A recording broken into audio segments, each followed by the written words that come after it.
Mike Garboy, and I'm sitting here with Jorge, Jordan, and Noah from Octane. How's it going, guys? It's going great. Thanks for having us. Thanks for coming in. Tell us about Octane. Tell us about what you guys do. So Octane Collective is a smaller digital marketing agency based in Vancouver. Been in business for about a year now.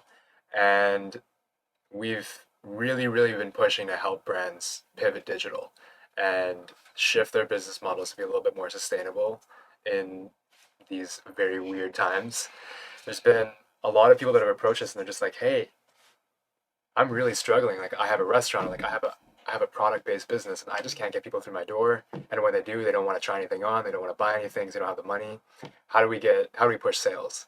So that's when we come in and we help people build out their digital presence on social media, help them run targeted ads, put together their ad content, um, everything digitally marketing connected, whether it's websites, social media management, marketing, Media, or any sort of media. content creation, We're your team Cool. for that. Yeah. whatever you need. How'd you guys get into that? So it all started, I guess. Noah and I's known each other for years now. We both started off swimming competitively, and so we're 2 years apart. So we didn't know of each other. We kind of knew of each other in the community. And then one day I just messaged him and was like, "Let's go out and shoot some photos." And then that kind of all started. Our relationship started from there, and then we went on a Pemberton trip was it 2018? It's been 2 years. 2 years, yes. So we went on this Pemberton trip, and it was a whole chaos. We got like an APB called on us. We had no signal. We get back into town. We find all this out, and then that all group started. And then throughout the summer, we just repivoted, and yeah, that's kind of where it's all. It's a crazy trip. Like it was so spur of the moment. Yeah. At the time, I was doing a YouTube series. I was super into video as a high school student, and I was doing a video a week, just cool things in the weekend that you could do. And for this episode, we decided to go to Pemberton. I don't know if you've ever been to Keyhole Hot Springs. No, but I've heard of Yeah. it. So we had no idea. Like we looked into it and we're like, okay, it's just a quick drive and then like maybe a short hike. The hike turns out to be like 2 hours in the snow. We don't have snowshoes.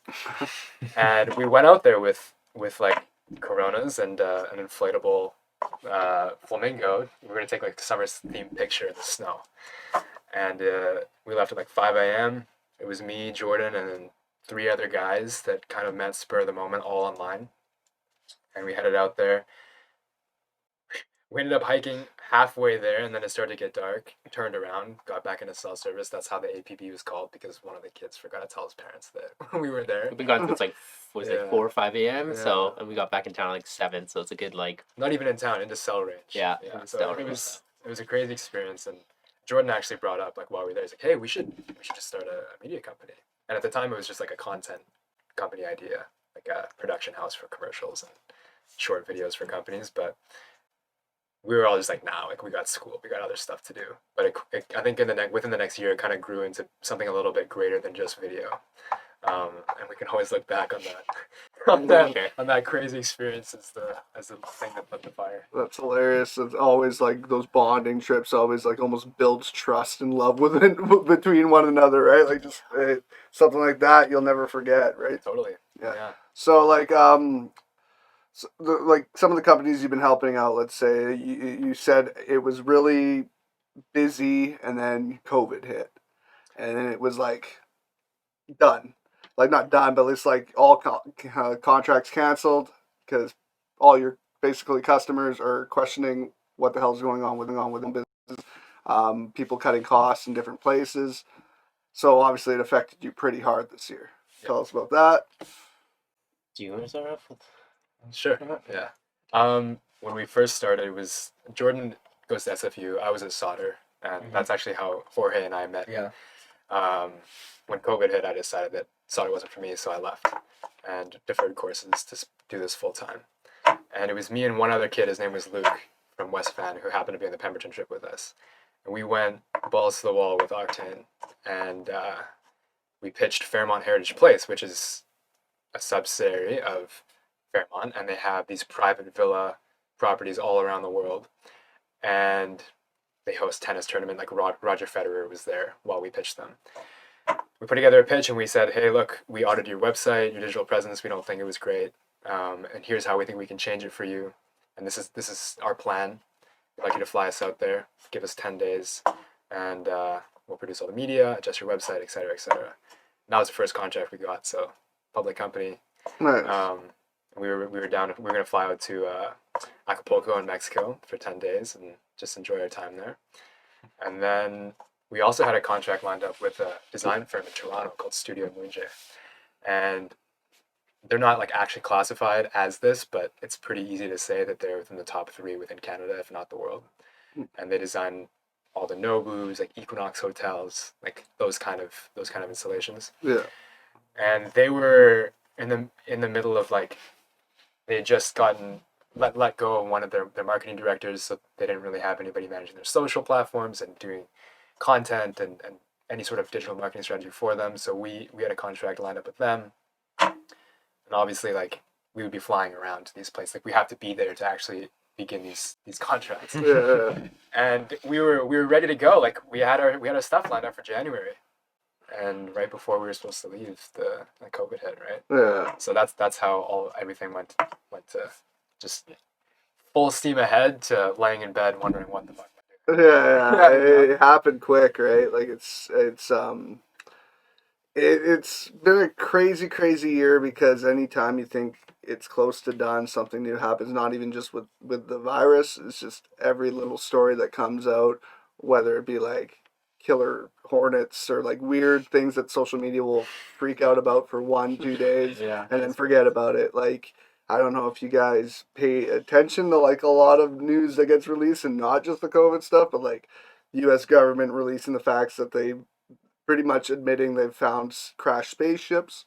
Yeah, And I like saw weird that. weird Yeah, like yeah, and like it just goes just like right Yeah. under the rug. And that's like something Yeah. like when you're telling people that this, like what's going on in the world right now is more important than possible like other life out there, and it literally was talked about for one day from a New York Times article. So many things Yeah. just slipped Yeah. out. It's insane. It's so to keep your business afloat and healthy and like during these times, and like keeping your name like out there while all this is going on, and being able to kind of adapt into another, almost doing a lot of stuff out of your pocket basically to promote yourselves throughout this whole year. Yeah. I think you guys should talk about that. Actually, I'll kind of lead into it. But contracts were canceled. We literally spent 3 weeks just full on isolation mode at home, doing nothing, like nothing to progress a business, because you're lost at that point. Like, where do you go? Yeah. How do you reach out to other businesses if they're shut down as well? How do we get contracts as a service provider to other businesses?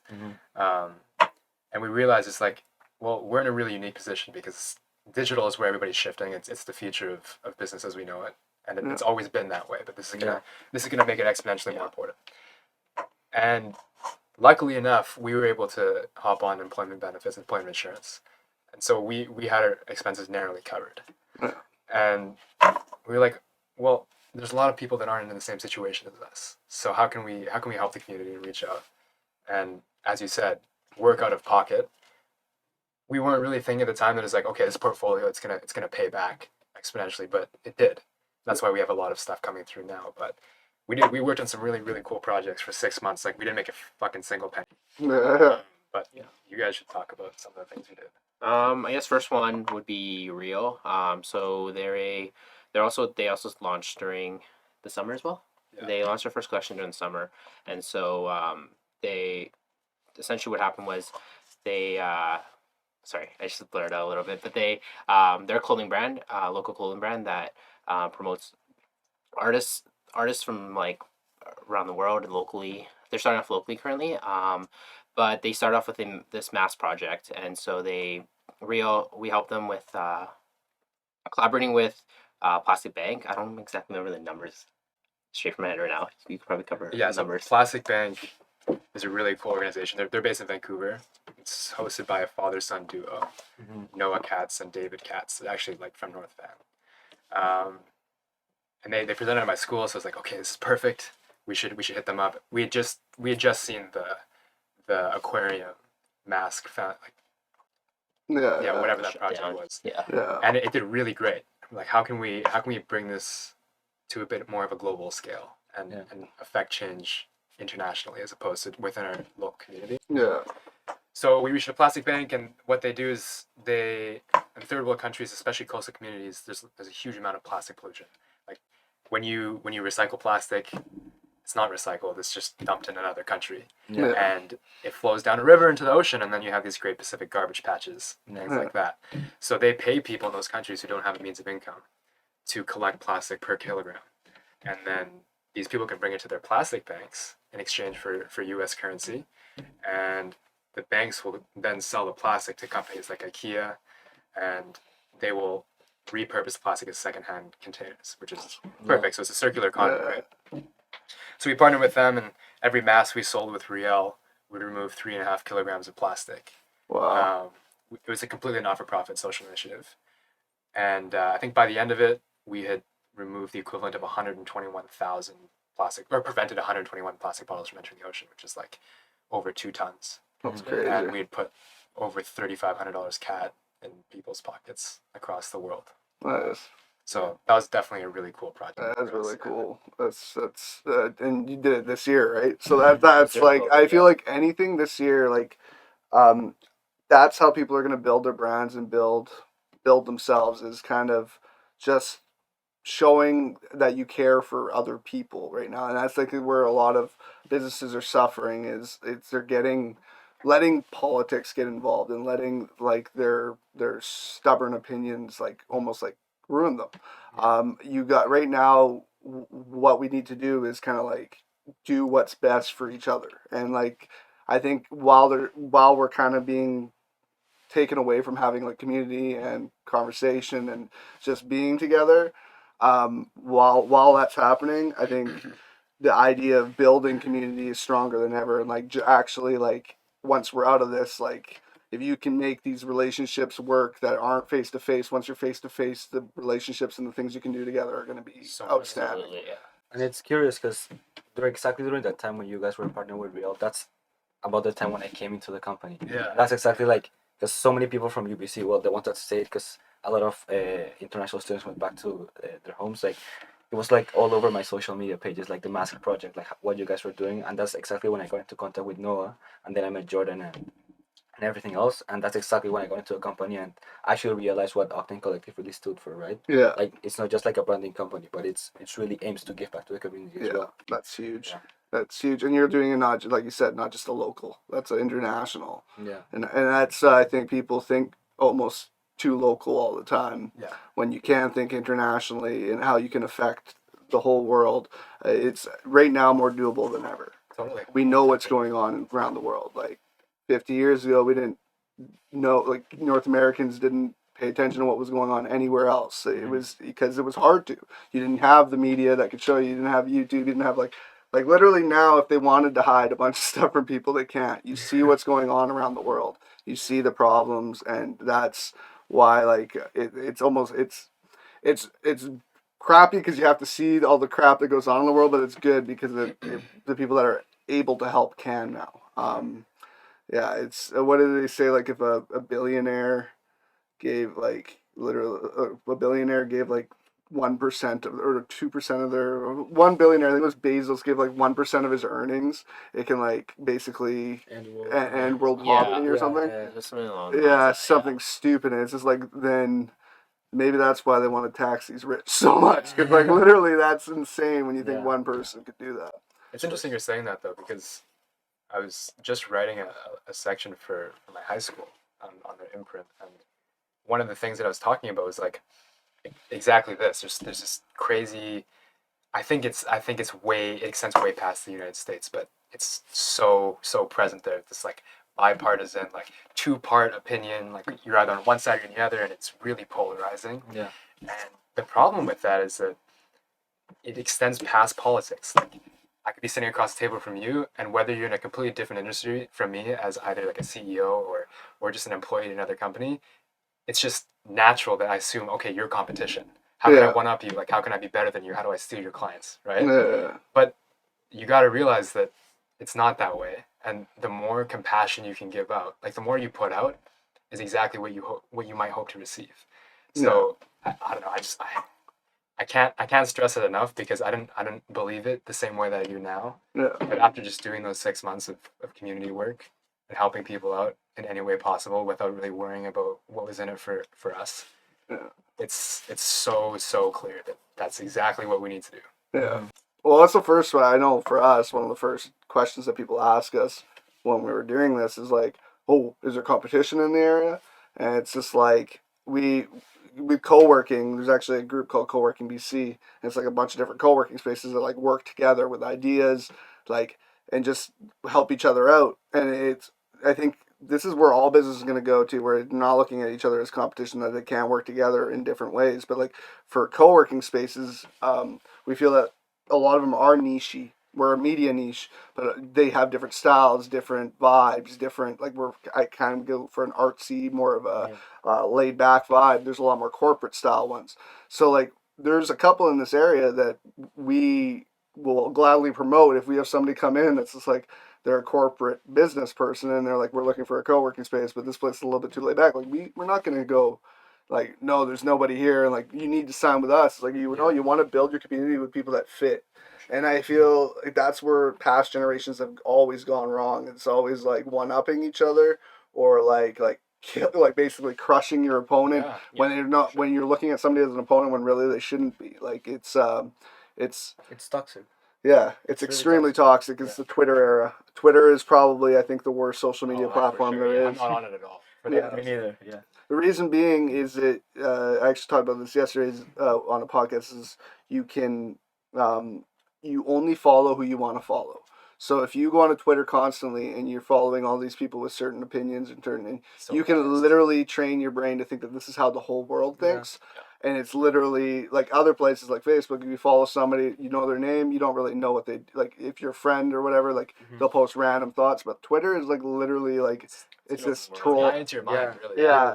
So it's right now, like I feel like with marketing and stuff, that's what social media should be used for. Marketing and just like self promotion of business, like people showing their good sides. Right now it's completely not that. And aside from that, I think like you just like receive so much information at once that it's not enough for your brain to process. So like instead of like trying to think about and absorb the information, you just stick to the one that you see repeated the most, right? So the more stories you have that have this certain idea, the more likely you're gonna like absorb that information and stick to that idea, right? Well, it's clickbait bait article too. Like it's just like headlines. Headlines are everything. Like, there's people that are employed for just that. Yeah.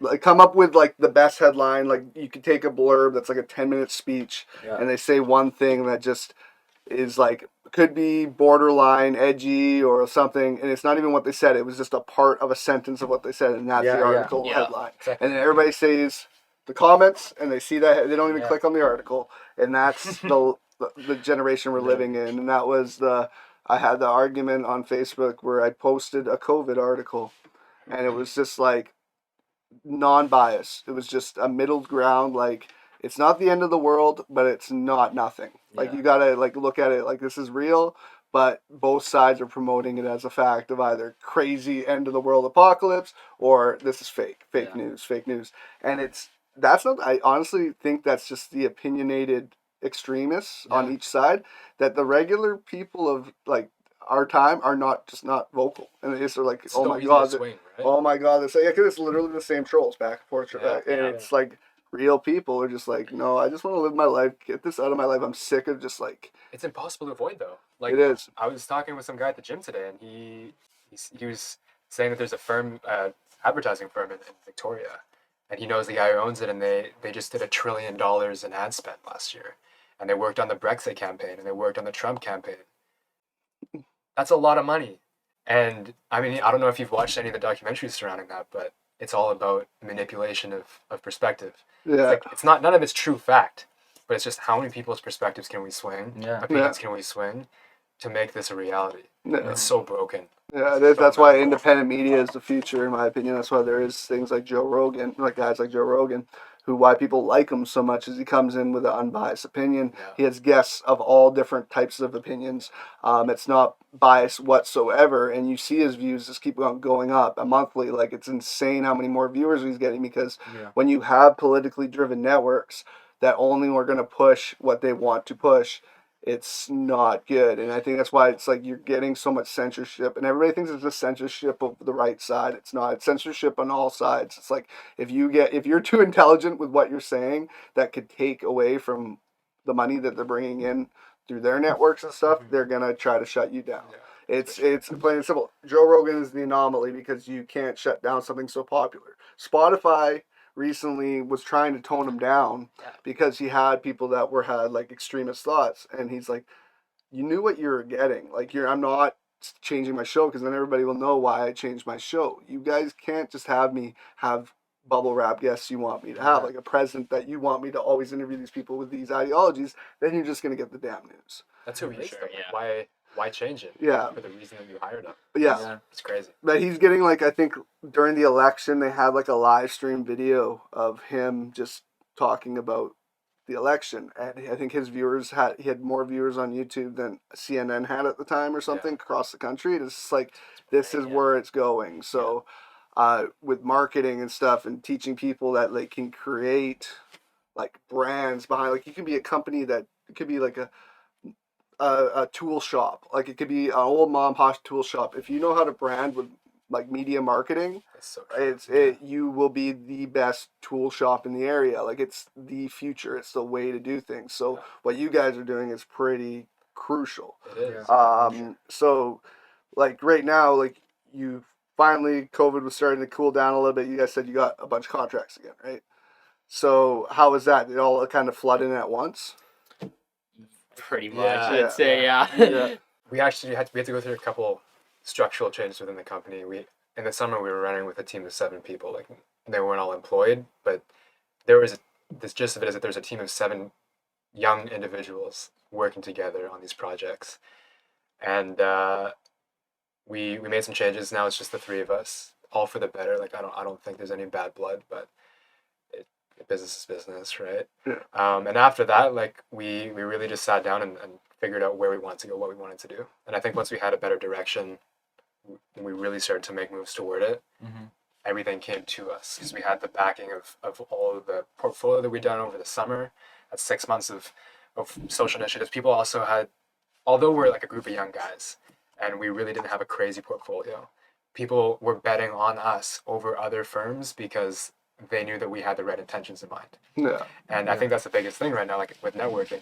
When we met new people, it was less so a fact of, okay, how can we take your money and benefit from it? And more so, how can we help you? How can we provide you a favor and you can compensate us however you see fit. Yeah. Whether that's a contract where you provide your services to us or through money. Like we want to work with you in any way possible. Yeah. We want to help because right now it's a time where most businesses need the help. So any way that we can help, even if it's not like a monetary compensation right now, we're just looking at a way to give back to the community while also like trying to keep in business and trying to like also set a name for ourselves as well. Yeah. But that just spread word of mouth. Right? Quickly. Yeah, it just builds community, man. Just like that's I'll drive that just into people's heads. This community is so key, and what you guys have done is you have basically built up a community where I think where marketing agencies have gone wrong as a business owner. Yeah. Since this has all happened, is there's certain marketing agencies that genuinely seem like they want to help, and then there seems like desperation marketing agencies we all know how everybody's suffering right now. That I'm like on LinkedIn, if you go on my LinkedIn page, it's just constant. Just like people, and it's just like flooding, and it's just like a huge pasted message of you don't give a crap about what my business or whatever. You are just desperate. Like we're all desperate, but you got to be more creative with how you're doing this, man. Like it's not. Basically, used car salesman antics are not going to sell people anymore. It's not. People don't have the extra money to be like, yeah, I'll throw it to you. Like, if they're using a marketing agency, they want to know that their money is being cared for, that they're getting the best out there, and that the person cares about them. Because nobody wants to work with somebody that literally is just doing it for the money. Yeah. And that's where I think those businesses are going to fail. Because there's so many businesses from the past and even present that just do it for the money, that people are going to be like, I don't have the money just to throw just for the sake of having this, or somebody helping me with media promotion or whatever. So, it's basically like a push and pull marketing, right? Yeah. Like you don't want to push your idea onto people. You want to like set a brand for yourself. Of course, put the information out there of who you are and what you stand for. so that people are drawn to you, right? The Yeah. market, exactly. Yeah. It's especially in this day and age, like relationship building and just communication, building that bond between one another is for sure key. Especially like with COVID and all that hitting, and that has kind of been proven recently. Like everyone that I could think of that we've worked with, like it all ends up in good vibes at the end of the day, and whether that pays off with either them coming back or it's all word of mouth at the end of the day, like Noah said, right? So I think relationship building is key. So I think it's the ultimate irony too. yeah. Like we work as a large part of our business and our cash flow comes from managing social platforms. But when you strip it all the way back, like everything away, and you go back to the basics, we started this, as you said, to build a community. I find it really interesting that we haven't even said that yet, and you've picked up on that. Yeah. As something that we focused on. But when this first started, we were looking at like, okay, marketing agencies have been the same thing for centuries.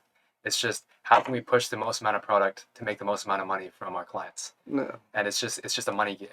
So we wanted to build a community that's like the other side of it, right? And contracts, no matter what kind of business or service you're in, always just come through networking. You like, it's the cheesiest, corniest thing ever, but networking, it makes and breaks businesses. No. And there's this really interesting quote, and it says, networking is not about how many people you can connect with, but how many people you can do favors for.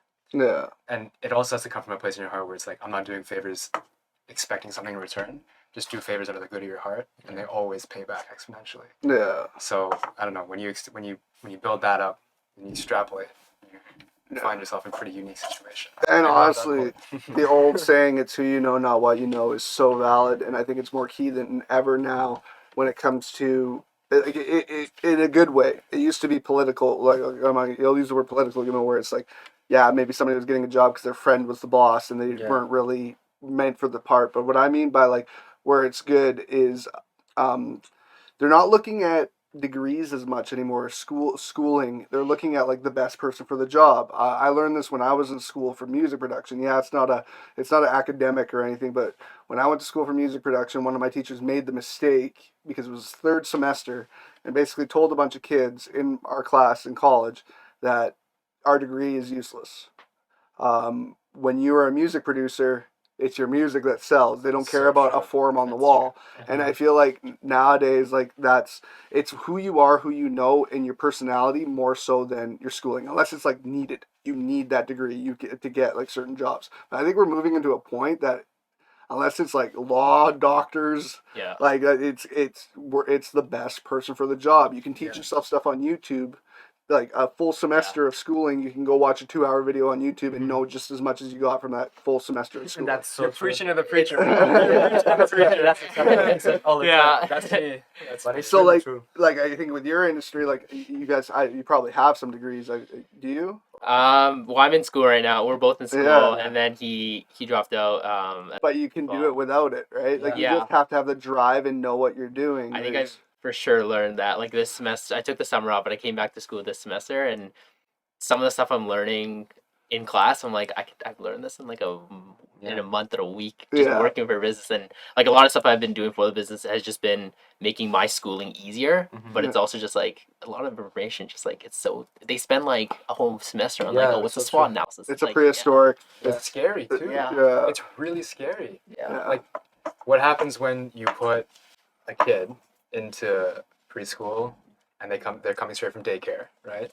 Go from daycare to preschool to middle school to high school, and all they know in that amount of time, I'm sure you had this experience too. Like you go through high school and like you think by the time you're in grade 12, like you figure the world out. Like, this is and you don't know it's just a microcosm of life. Like you're like, okay, it's like this is life. It's like here. And then you get out of high school, you go to university, and it's like it expands a bit. You're like, wow, there's so much more. Yeah. But it's the same situation. You're in this microcosm, and as soon as you leave, you have no life experience. Yeah. And you don't really know where you're going. Yeah. And it's so expansive and overwhelming. Yeah. Like, I went through that way earlier than anybody else because I decided to take school and push it back. Yeah. After being there for the longest amount of time. And I went to a really small high school, so Yeah. it was really small for me. And it's curious that you mentioned because like I mean I've gone to international schools like in Angola, Panama, Peru, and now here living in Canada. Well, what I realized from like our generation is that since we're like kids, like we've always been rewarded for something, right? Like we've always had like that sense, like we even get medals for participation, right? Yeah. So like we always have that sense that we always make an impact, even if we're in middle school, high school, in college, and then we come out into the real world and we're like just 12 months in a company and we feel like we're not making an impact. And I think we don't have that sense of longevity of like sticking to like what you know and like actually like trying to make an impact in the long run, and we're just trying to have everything come in the short term, right? Yeah. So I think that's also something really important to note. It Like, is too. Yeah. Yeah, and that's why also like now universities like they're also like putting a lot of focus on co-op. Have you heard of it? Like the co-op program where you graduate with like 3 semesters of actual work experience, and like because that they're realizing that that's what's really important Yeah, in your education, 100%. right? It's not textbook, but it's actually like networking and building those connections and actually understanding how the business and the world works, right? Technical You- schools have always yeah. kind of done that. Like BCIT has always been like you put your tradespeople last like bit It's a of their great program. into like the trade they're going to get into and have them work and do like all the like the crap work, but that's what they got to do, and that's the most practice makes perfect. Yeah. We all know that that's how it works. It's like what they really should do. The school system is also developed for certain types of learners. It's not like so many people are practical learners. If you're going to give them a textbook and expect them to read and study, Yeah. they might be the best for the job ever. But that way of teaching them is so prehistoric and brutal that they're going to end up in a totally another field. Also, high school, expecting kids to know what they want to do for the rest of their life at 17. So many of my friends were like, I'm going to do this, I'm going to do this, get into university, UBC, SFU, Hate it. wherever, hate it. Yeah. Now I have to replan everything because all those high school courses they took And before life that. crisis. Yeah, and then it's and or straight A friends of mine that were straight A students in high school went to UBC for all these random courses that they couldn't figure out what they wanted to do, so they just took out all these like just got all these different bachelors, whatever the Yeah. come out of they get 6 years of university, they come out, oh yeah, here's your $13 an hour job, and they're like. Yeah. Shit. It's just like Yeah. that's what it would turn into. Like degrees don't promise good pay. It doesn't Yeah. like it's just it depends. You really have to choose the right Yeah. where you're going because nowadays you can walk into something that needs a degree and you're making 15 an hour and you're just like, are you see? I go work at Walmart and I didn't go to school and have $100,000 in student debt. Like it's just like it's You never get out of it. it's gonna change though. I really think, especially now. I think people are realizing how things can be done at home and how things can be done not on campus, and how they had to kind of sprucing up everything they're teaching and not have it so just elongated and Dry. stupid and dry. Like Yeah.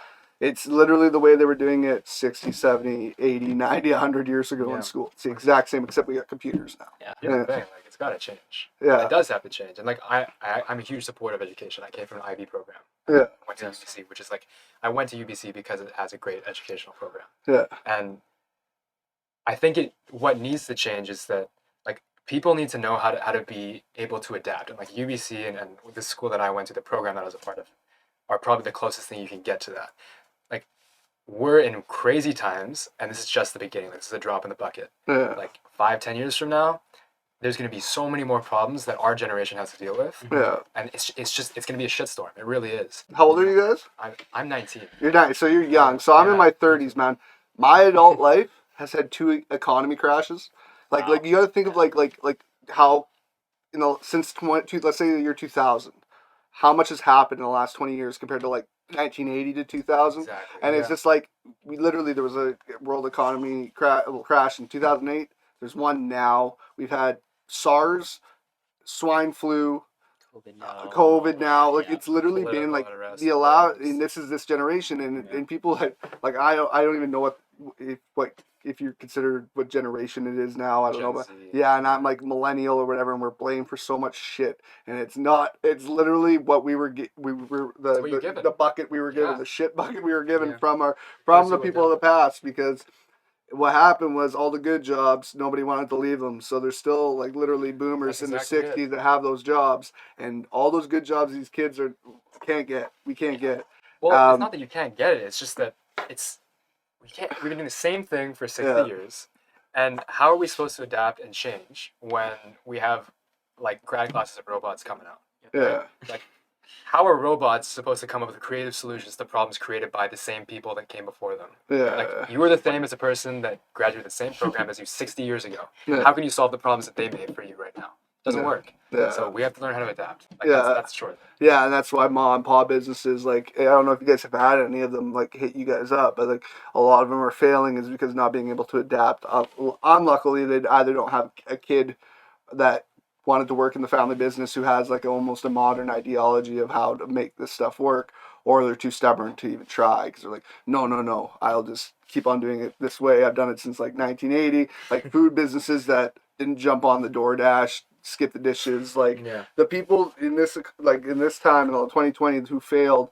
I'm not saying, like, there's a lot of really good businesses and good people that just couldn't make it work this year, but there's a lot of people that it was a lot of self-inflicted stuff where it's just like you're not adapting, not realizing what you need to do. You're not, if you don't know how to help yourself, not going out there to help. I know the money's tough, but go onto a forum, go online and just, like, get an idea. If you want to do it yourself, there's ways. And I think it's just I feel like that past generation always feels like they're getting sold. They're trying to get, like, or trying to get screwed or trying to, and it's just, I think it's because it happened a lot in our parents' generation. People don't trust each other from that generation. Everybody was so cutthroat.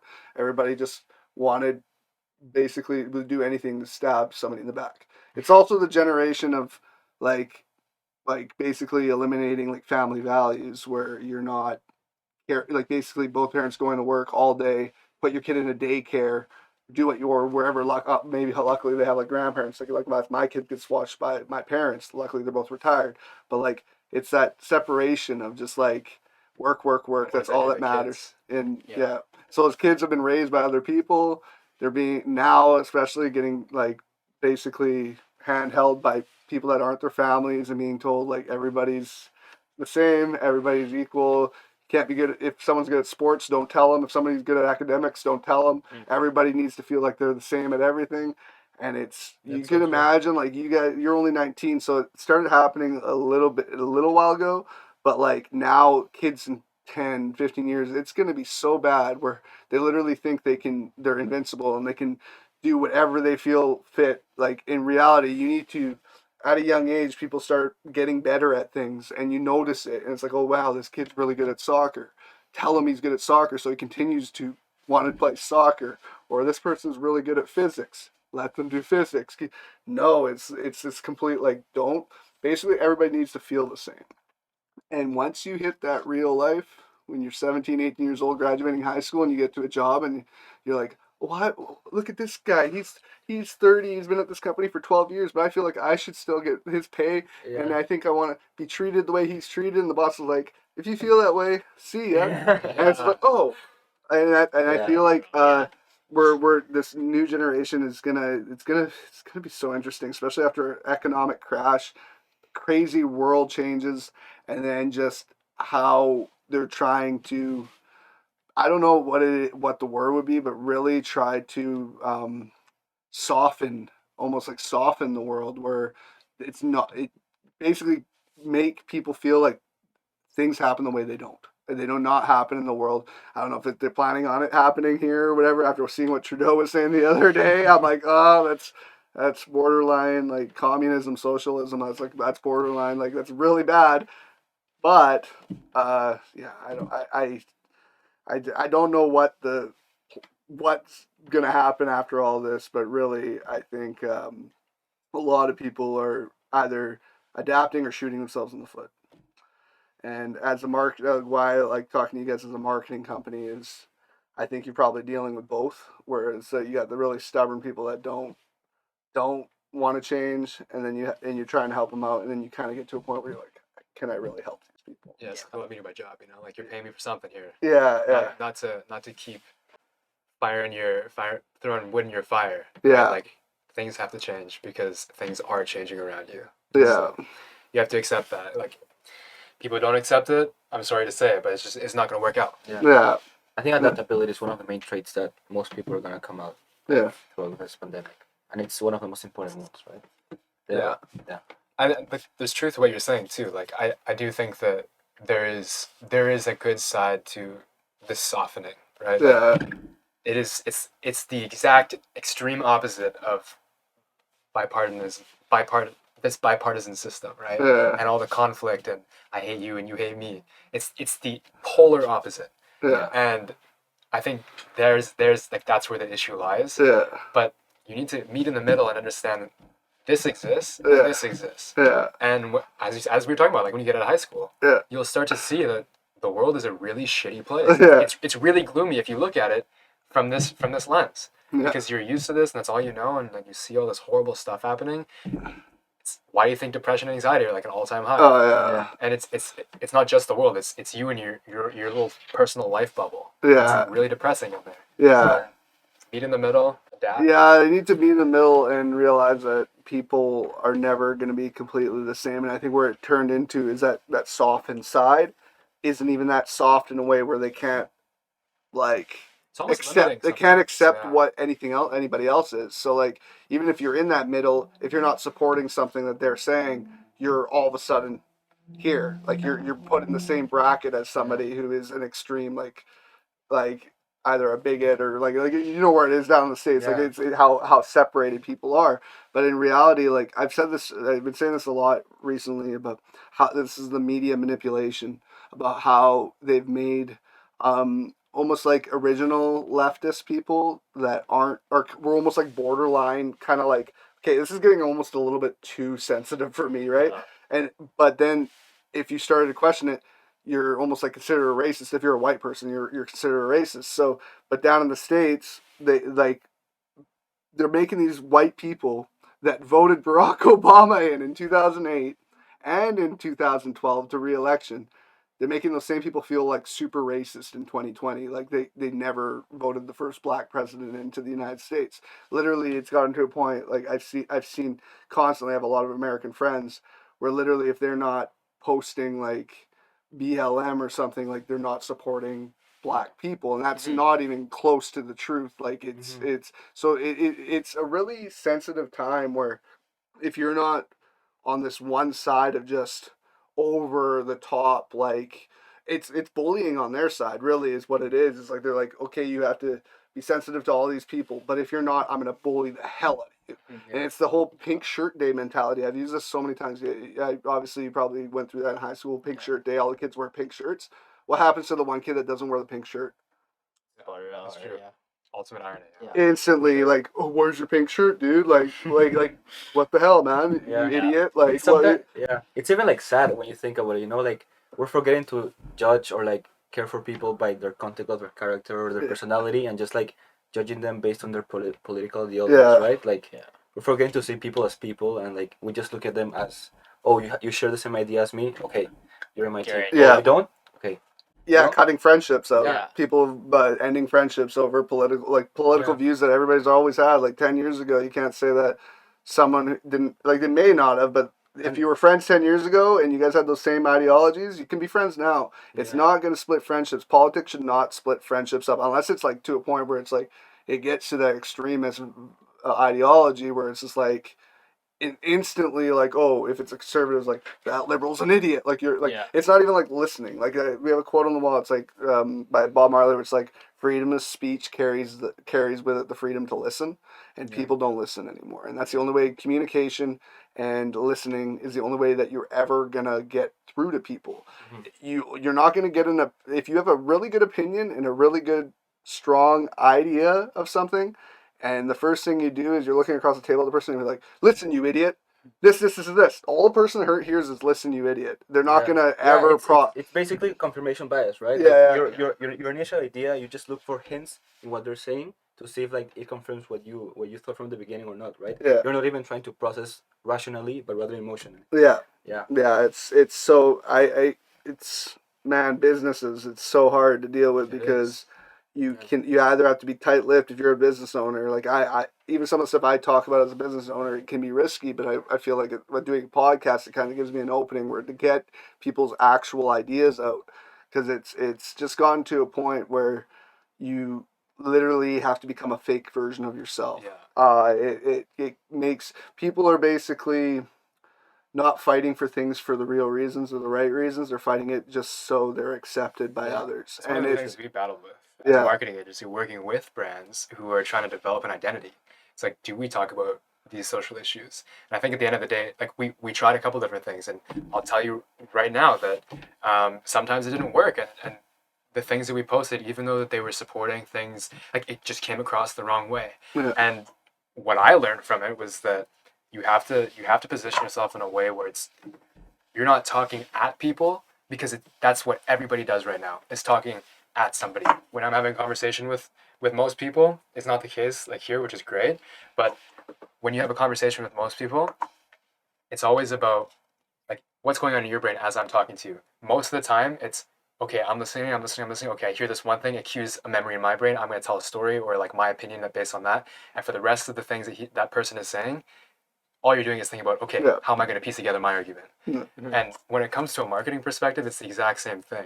You're trying to share something about BLM, which I mean, I support Black lives. Like it's how it is. But when you have all these different perspectives on it, because people are talking at you and at each other, it doesn't work. Have a conversation, like a proper one, where you're not trying to formulate opinions while the other person's talking. Like listen to what they're saying, listen to what they're posting about properly.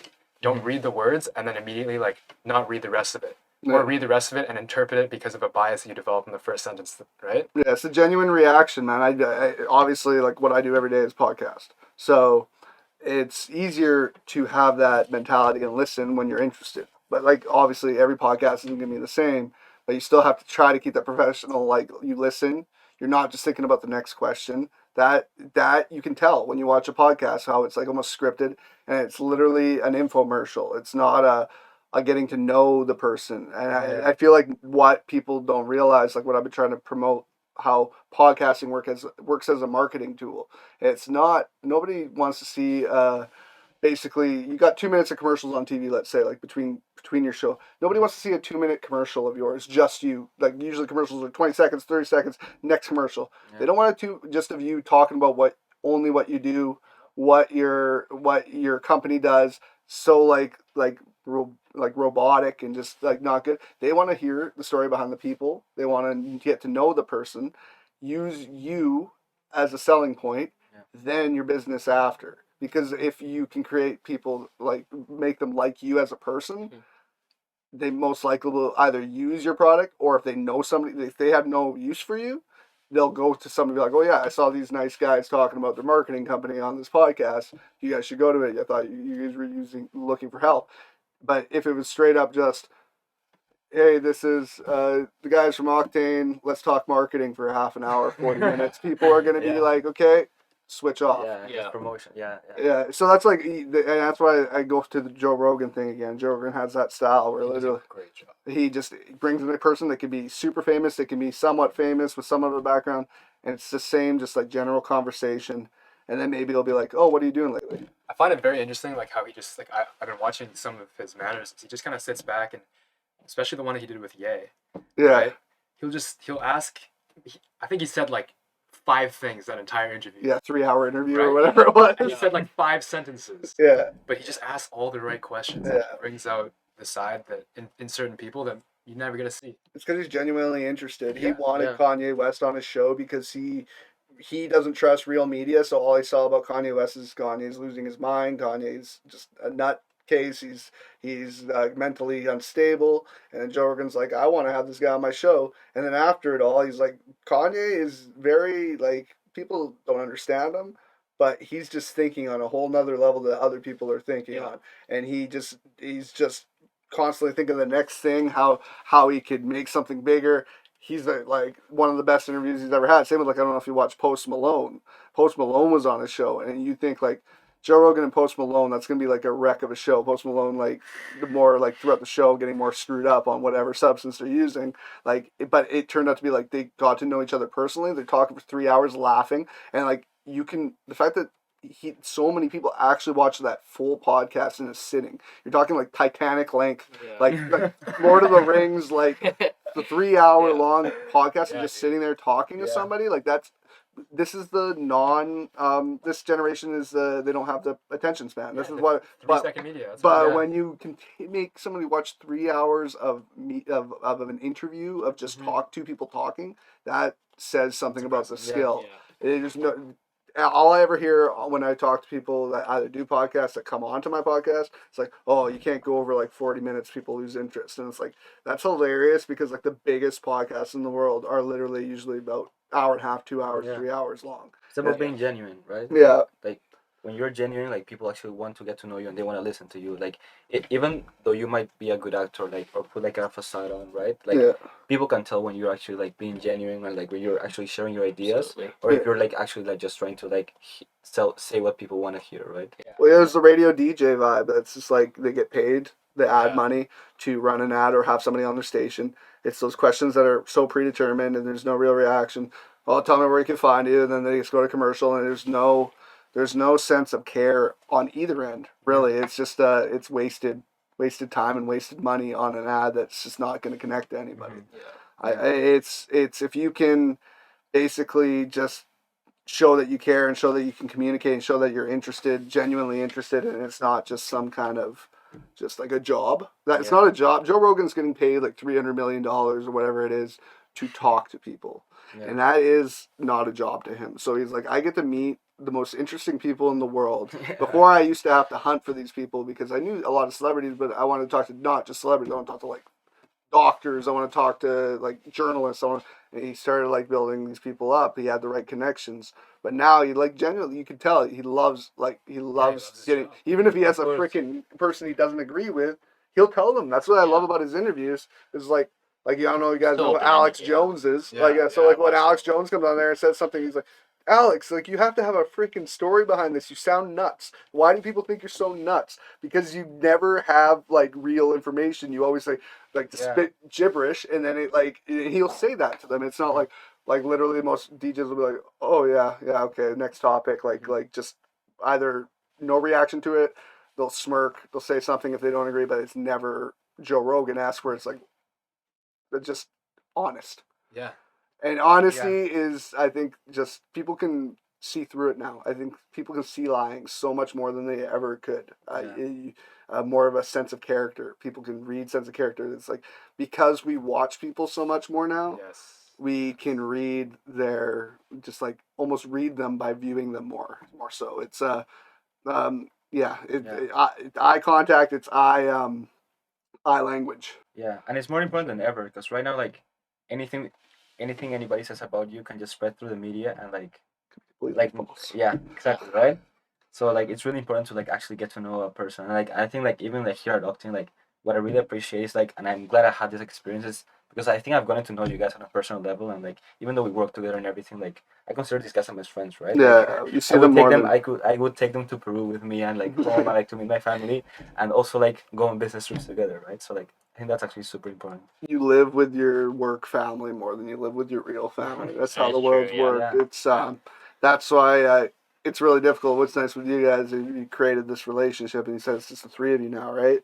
It's so much better than that working in a whole big office where you can't pick who you work with, and there's someone you can't stand, and like I mean you can't. That's life. You're never gonna be able to pick everybody you're around. But when you can have a little bit of a grasp, what's beautiful about being a business owner or entrepreneur is you kind of can mold a community around yourself instead of just living every day angrily, going into work with somebody you don't like working with. You have the control.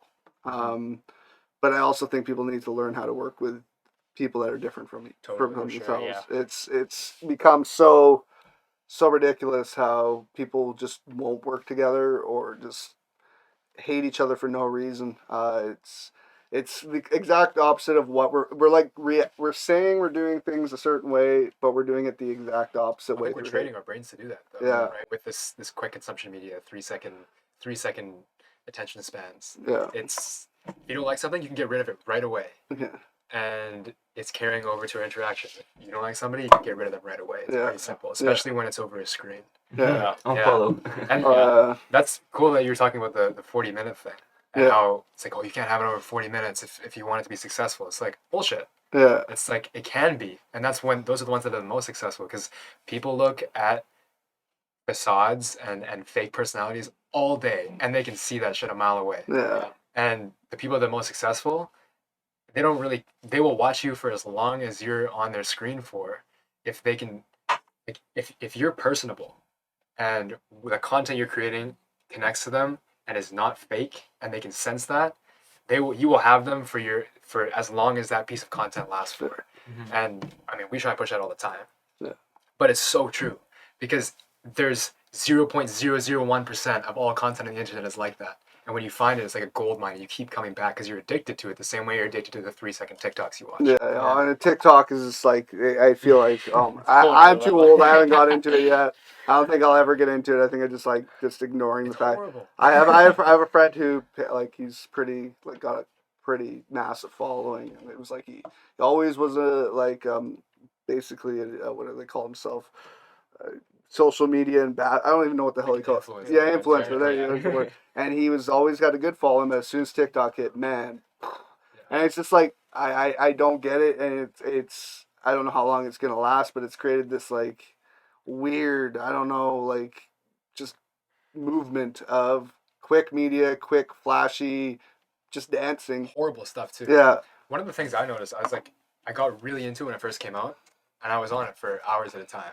Like I come home from the gym, and instead of cooking breakfast, I'd scroll through it for an hour. yeah, And then I'm like, whoa, I should be done breakfast now and working. yeah, But I used to watch YouTube before I went to bed all the time, and I would be able to find things and watch it through the entire length, like whether it was 10 or 30 minutes. In that time, when I was watching a lot of TikTok, I could barely find a video that I liked on YouTube, and when I did, I couldn't watch it more than a minute.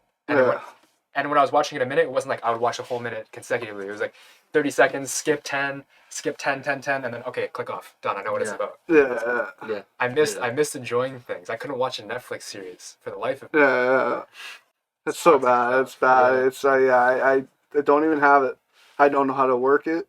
I have no idea. I'm like super just old, and and it's like you start getting to a certain age where you're like shit. I'm turning into that person that's just Grumpy like old bitter man. old man. And I'm like I'm not. There's too many. It's different. Like when like MySpace. Like you're way too young, but like when MySpace like got basically Facebook came around and Yeah. MySpace took over or Facebook took over for MySpace, and it's just like it disappeared.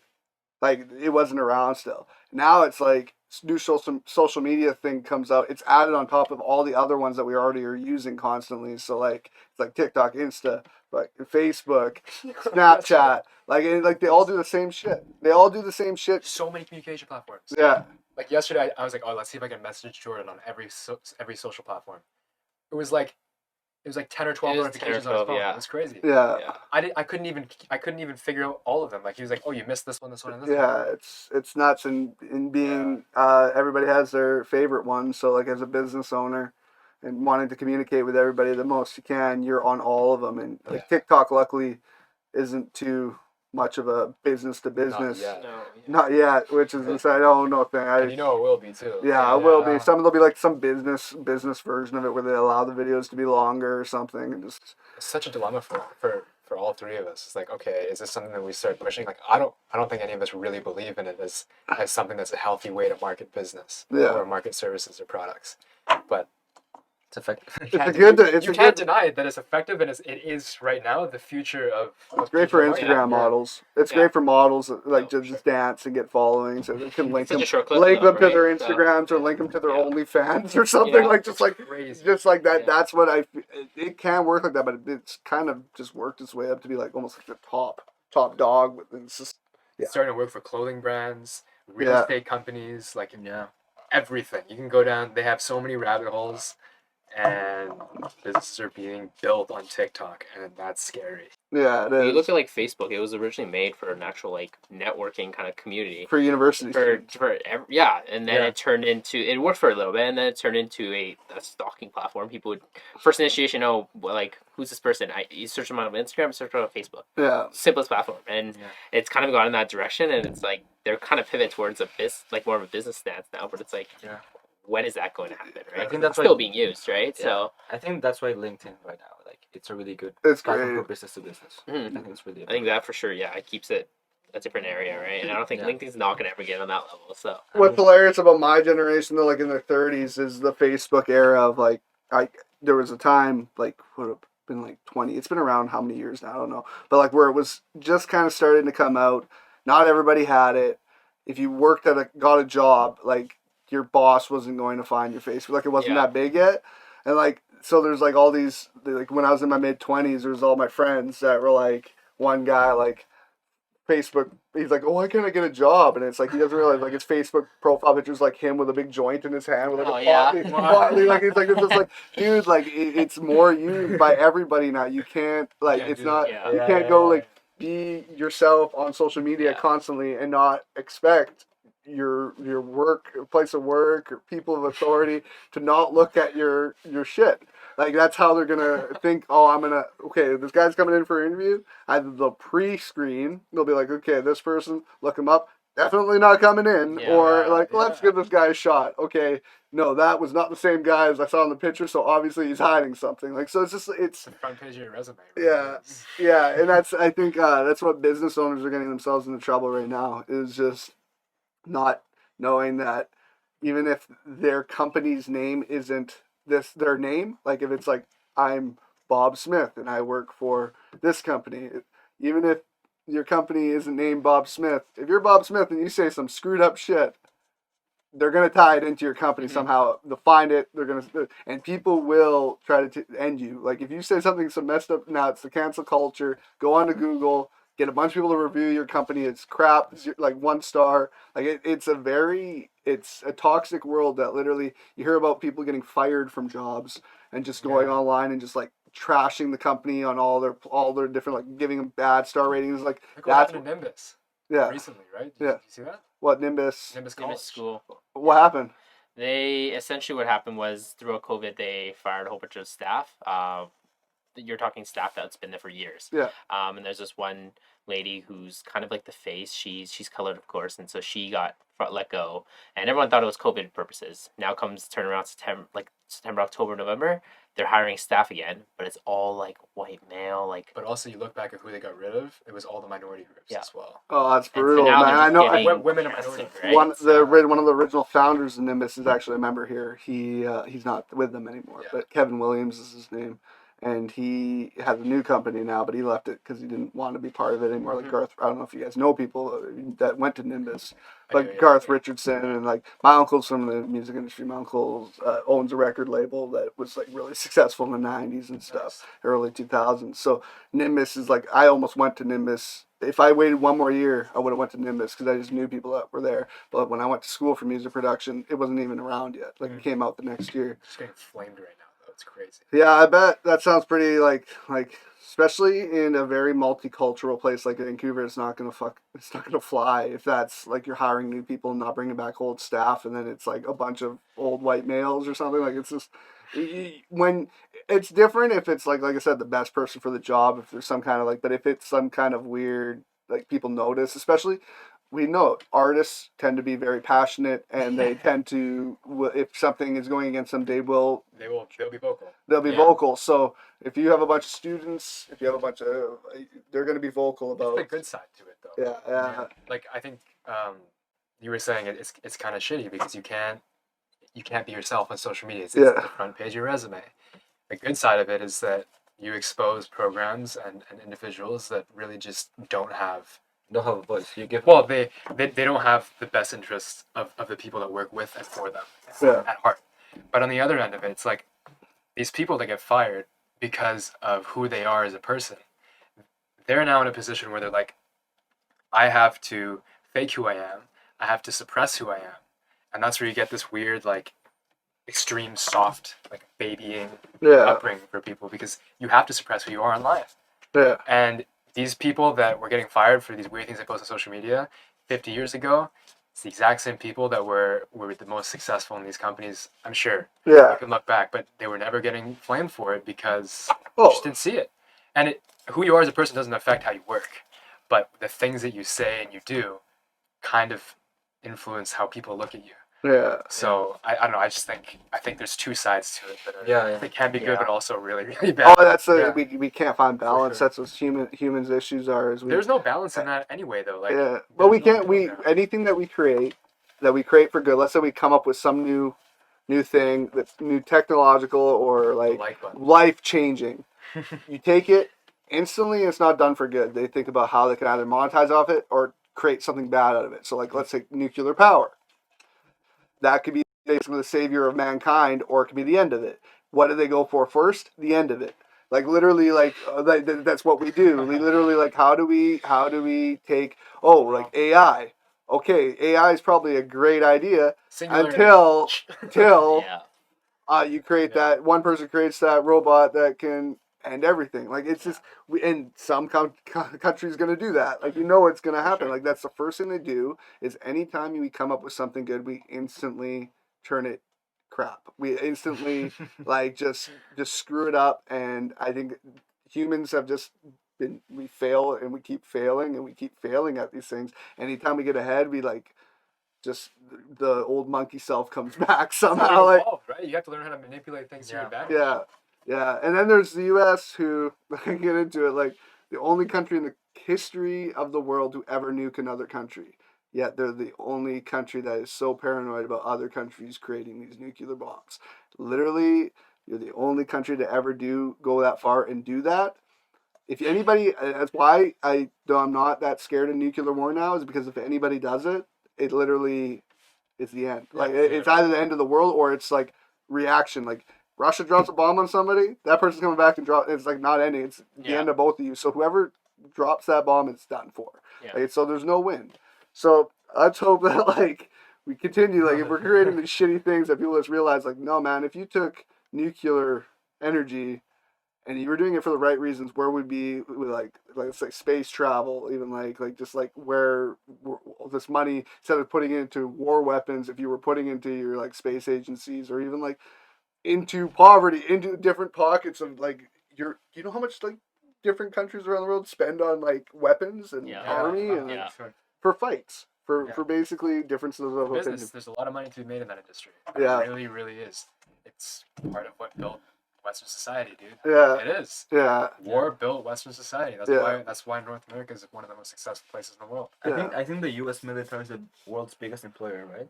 One of them. It also generates so much money. Yeah. There was I read something about there was a U.S. embassy somewhere that in a small country, I forget where it was, somewhere in the Middle East or something, that the U.S. embassy employed more people than the whole country employed really? people. That's impressive. Yeah. So like literally like they had more people in that office than the whole country. It was such a poverty ridden country that they had nobody that works there really.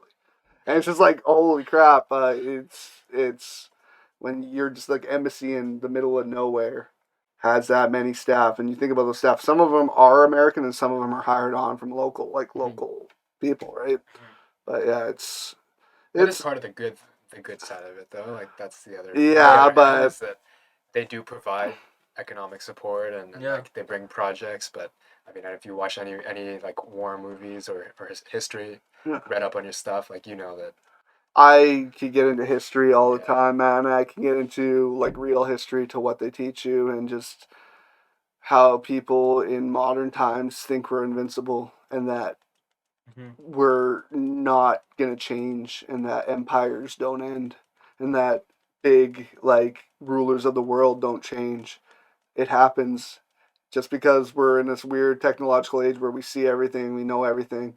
You cannot tell me that like the US is weaker than they were 10, 20 years ago, like when it comes to how the world sees them. Like they're looked at as a total, almost a joke of what they once were. And when people think, oh no, it's just like, it's because of who their leader is. It's like, no. It's not who their leader is. This means this could be the end of a freaking empire and somebody else is going to be that leader of a new empire. Whether it means they're taking over the old empire or they're just going to leave it be. The U.S. is not the big dog anymore. It's not. It's just how it is. And after seeing just like Trudeau the other day, like who knows what it's going to, like it's the beginning of a weird, like just a weird person to place in that. Like I feel like him coming out and talking about basically the global reset it can't just be him talking about it. You know what I mean? It has to be other world leaders that you take the Everybody's thinking about it. yeah, but you think about the most peaceful. What do they think of Canada? The most peaceful country in the world. That's what a lot of people think. We're like the apologetic, nice people that have to live next We're to the North idiot. America's Switzerland. Yeah, that's what we are, right? So like everybody loves us, but then so what do you use? Like if you're planning this thing, you go to the one country that has like might have like the least bad reaction to it, and that's what it's weird because man, I posted just the article on my wall, just the article of Justin Trudeau talking about global reset. I just said right in front of our eyes. That's all I put in the caption, and then if you go look at my comments the fights that are happening right now to like today still because I posted it yesterday. It is so like I didn't even have to say anything, and it's just people like, oh my god, it's the new world order. It's the end, like you communist socialist bastards. Like Fuck. you Love like seeing them. no. And it's like the other side is just like. You guys give Trudeau too hard of a time. Like he's doing it for the good. There's nothing bad about what he's doing. He's just trying. The global reset's a good thing, and it's like you can look at both sides. Yeah, it might be, but at the same time, the way it's being delivered is kind of what conspiracy theorists have been saying the last 20 years is going to happen. So all these crazy things that people, like conspiracy theorists, are insane and they're batshit crazy. These things are coming out as real, and that's what's I think where everybody's like kind of so chaotic in their brains right now is they don't know what conspiracy theories are real anymore because there's so many crazy ones, but there's ones that seem realistic, but you don't want to ever believe them. And that's like I don't know if you guys have watched the Netflix special on the Bob Lazar. Have you guys watched that? I haven't. Okay. So there's this Bob Lazar was a guy who worked at the U.S. Like basically Area 51 in the 80s. And he came out in the late 80s as like a black shadowy figure on the news, basically saying like he worked at Area 51, he was working on reverse technology of spacecraft. They are working with this guy, Joe Rogan, he's been working on working with a new element that we've found out there is a different element. Like crazy power, like energy. It's legit now. Like 20 years later, it's been added to the element. Somebody has it in their house. Yeah, this is Bob Lazar, and he's like he was saying it. Like, no, and then the U.S. government's like, no, we never worked here. It's not a real element. Just like shutting down, and then like literally the guy who ran the news story called all these like universities and stuff that this guy went to. They said, yeah, he went here. We'll get you his paperwork. We'll send it to you. Journalist calls in 2 weeks, says, have you guys sent the paperwork? Oh no, he never went here. Click. So it's like hidden information. Oh. So 20 years later, they add this thing to the periodic table of elements. They add this element, plus they admit the whole spacecraft crash thing. The U.S. government admits it, which is all the stuff this guy was talking about in the 80s. Yeah. And now they're like, oh my god, this guy is not BSing like at all. This guy was legitimate. Like he was talking about like basically reverse technology on spacecraft that he doesn't even think was recent. Like they're finding the part of this guy's story is he thought that a lot of it was like finding like digs of like prehistoric sites of like basically things you can't explain. Like you imagine digging up what you think is like a dinosaur fossil or like some kind of fossil, and it's like, why does it look like there's like a 50,000-year-old spaceship in the ground or something like that? It's our history. It's like it's hidden media. Oh yeah, and just read something, and they're talking about it yesterday on my podcast. How like religion as a whole has kind of like, especially North America, worldwide it's still quite prominent, but in North America, religion has gone like less and less people have religious values or practice of religion in North America. That what is replacing it? What is actually it's politics. People are so tied to their politics that they are fighting for it almost as a religion.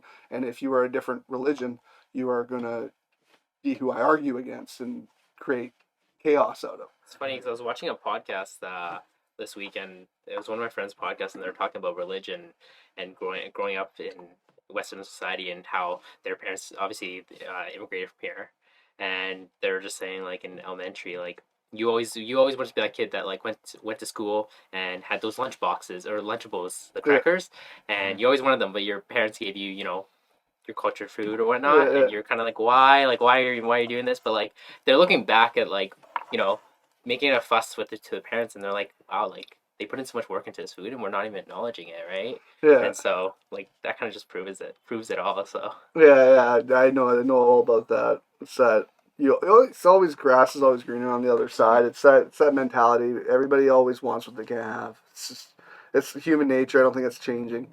But that kind of in certain ways that's good because I mean, if you are a driven person and you want something you can't have, you're gonna try to go get that. Like Yeah. it depends on the person. Some people give up a lot easier, right? But yeah, I like talking to people in the field you guys are in because like it's not just the word marketing is so vast, but it's like it's community building. I think our society is largely built on it. Yeah, The yeah, way people interact. yeah, That's why I find it so interesting. yeah, You 100%. can take what you do on a daily basis and see patterns in society and like the things that people do and the way the world runs. Yeah, It's like a big machine and you can start to see through it the more you learn about it, which is really cool. yeah. Yeah. I enjoyed having you guys here. I think we should probably wrap it up. It's good. Yeah. So where can we find out about you guys like Octane? Like where can we find you? Social media platforms, website, everything. Yeah, we just went through a big rebrand, so our website's actually just finishing development right now. I got a text from our developer today, so it should be done within the next 2 weeks. You can find that online, octanecollective.com. At the moment, our Instagram and Facebook are the place to be if you want to learn. Yeah. So that's just at Octane Collective. Cool. And yeah, that's it. Yeah, I'll put it up on the video just so everybody can actually see it in the description and everything too. Is there anything else you guys want to talk about? good, no, Good, yeah. that was good. Thank you so Thank you much for for having having us. us. Thank you No for having us, problem. man. Thanks for It's coming in. amazing. A lot of random talk, I know, but Yeah, it's that building of like actually knowing who you guys are. Yeah. I want to do that more and more for people. Like it's good. I feel and just with the topics, it's sensitive times, but the topics that we're talking about, I think need to be talked about. Communication is key in all aspects. I feel like business building, understanding of other people. You're never gonna basically understand somebody unless you let them speak, and not enough people are allowing people to speak right now. So yeah, I just appreciate what you guys are doing. I appreciate that you guys, not appreciate that's a bad word, but you guys have had a hard year. We know how that is, but you've adapted and you've basically turned a huge negative into like whatever positive you can, and it kept that mind frame to keep going and to know that once this is over, guys, like it's golden, right? Like it should be golden. Yeah, thanks for joining us. Thank you. you so Check much. out Real. check out the Octane Collective. Octane Yeah. Collective. Okay, cool. Check them out.